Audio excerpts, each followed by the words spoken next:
What's up mga kabahay? Update po sa bahay na nirenovate natin mga kabahay. Ito na po. So natapos natin yung sa loob niyan, yung mga ceiling kasi yun ang inuna natin. Yun yung mga tinatawag na PVC panel. Saka yan yung gawin natin ngayon mga kabahay.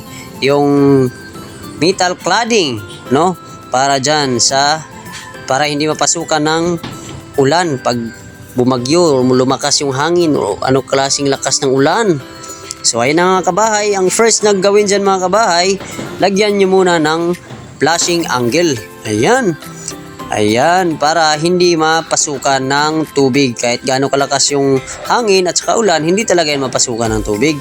So ayun na mga kabahay, may metal cladding na po yan.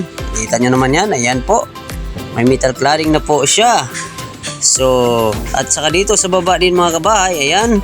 So, ikat na lang yung mga sayero niya para mag 0-0, no? Ayan na mga kabahay. At saka dito na side mga kabahay, nakalagay na tayo ng gutter. So, ayun mga kabahay.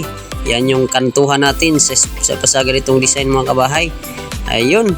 Yan yung magandang design. Pag ganitong design na bahay, Yolanda Design. Yan po maganda na design. So yan lamang mga kabahay. Maraming salamat sa inyong lahat.